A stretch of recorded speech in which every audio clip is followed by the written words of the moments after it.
Assalamualaikum warahmatullahi wabarakatuh. Perkenalkan, nama saya Amika Putri, NPM C1C0200182. Di sini saya akan menjelaskan materi mengenai kewajiban lancar, profesi dan kontingensi. Baiklah, langsung saja ke penjelasan materinya. Nah, karakteristik penting dalam kewajiban lancar. Yang pertama ada kewajiban saat ini, yang kedua ada timbul dari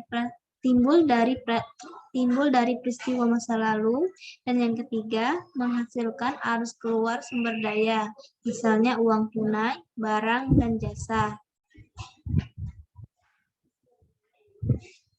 Saat ini kewajiban dilaporkan jika salah satu dari dua kondisi ada. Misal yang pertama yaitu kewajiban diharapkan akan diselesaikan dalam siklus operasi normalnya.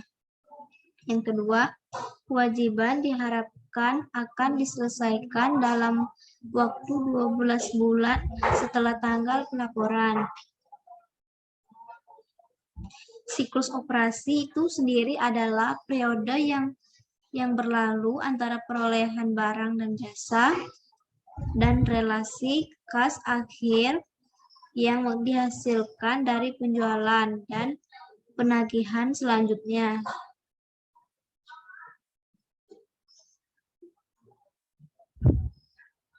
Kewajiban lancar didasari oleh yang pertama ada akun hutang, utang wesel, hutang dividen, pendapatan diterima di muka, pajak penghasilan terhutang, kewajiban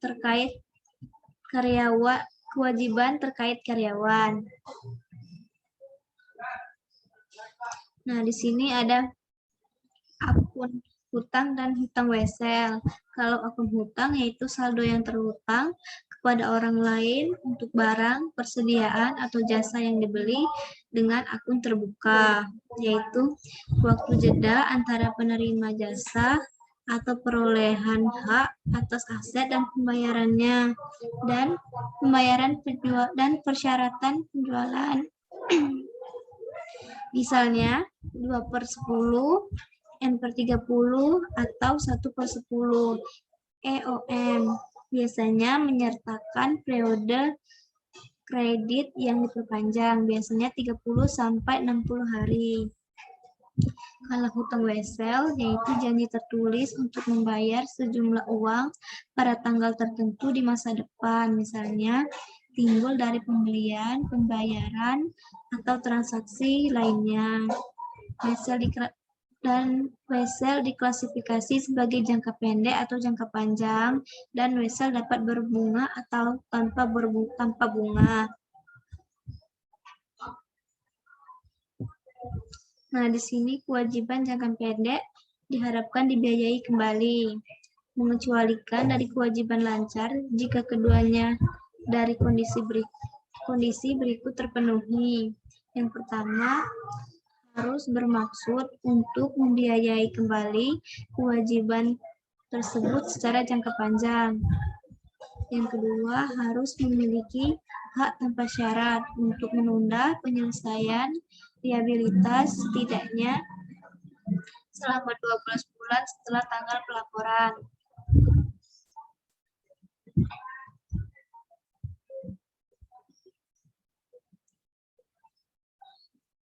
Selanjutnya yaitu ada hutang dividen. Jumlah yang terhutang oleh perusahaan kepada pemegang sahamnya sebagai akibat dari otorisasi Dewan Direksi. Yang pertama, ada umumnya dibayar dalam waktu 3 bulan. Yang kedua, dividen yang tidak diumumkan atas saham preferen kumulatif tidak diakui sebagai kewajiban. Dan yang ketiga, utang dividen dalam bentuk saham tambahan tidak diakui sebagai kewajiban. Yang pertama, dilaporkan dalam ekuitas.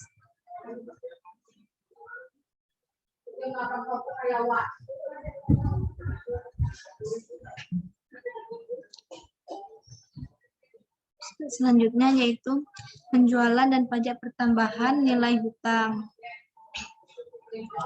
Konsumsi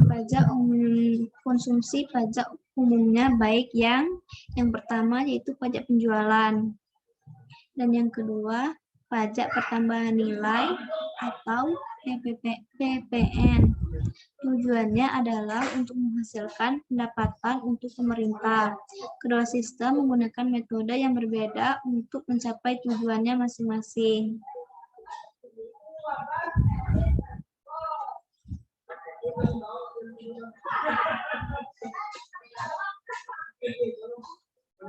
Selanjutnya yaitu hutang pajak penghasilan. Bisnis harus menyiapkan pengembalian pajak penghasilan dan menghitung pajak penghasilan yang harus dibayar. Yang pertama yaitu pajak hutang adalah kewajiban lancar.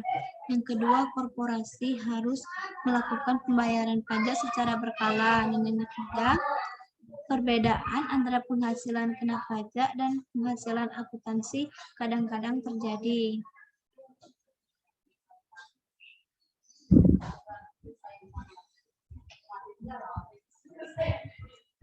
Kewajiban terkait karyawan.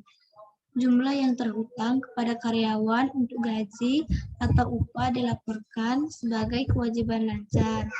Saat ini kewajiban dapat mencakup yang pertama, potongan gaji. Yang kedua, absensi yang dikompensasi. Dan yang ketiga itu bonus.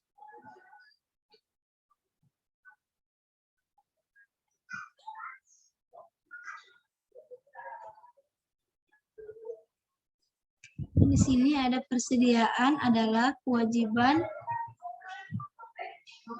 waktu atau jumlah yang tidak pasti dilaporkan sebagai saat ini atau tidak saat ini kewajiban.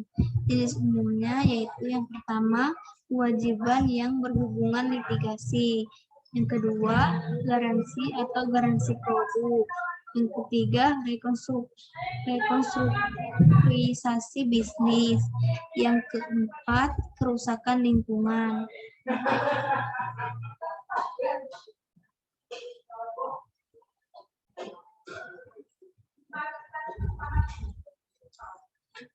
Ketidakpastian tentang waktu adalah jumlah pengeluaran masa depan yang diperlukan untuk menyelesaikan kewajiban.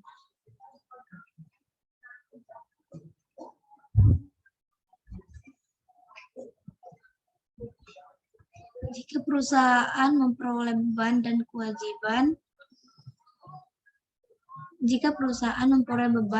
kewajiban terkait untuk profesi, hanya 3 kondisi berikut yang harus terpenuhi. Yang pertama, perusahaan memiliki kewajiban kini, hukum atau konsumsi sebagai akibat peristiwa masa lalu. 2. Kemungkinan arus keluar sumber daya akan diperlukan untuk menyelesaikan kewajiban. Dan yang ketiga, perkiraan yang andal dapat dibuat.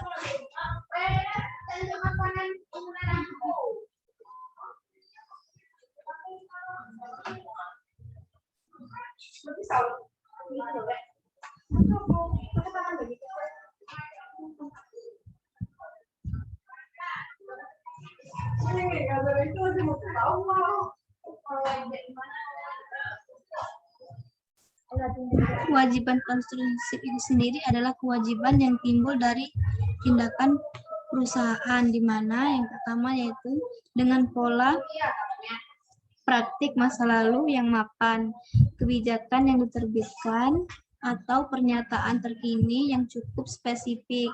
Perusahaan telah menunjukkan kepada pihak lain bahwa ia akan menerima tanggung jawab tertentu. Dan yang kedua, akibatnya perusahaan telah menciptakan harapan yang sah dari pihak lain bahwa ia akan melaksanakan tanggung jawab tersebut.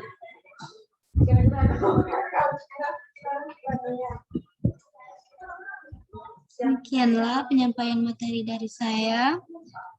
Mohon maaf apabila terdapat kesalahan atau kekurangan, saya mohon maaf. Dan saya akhiri, wassalamualaikum warahmatullahi wabarakatuh.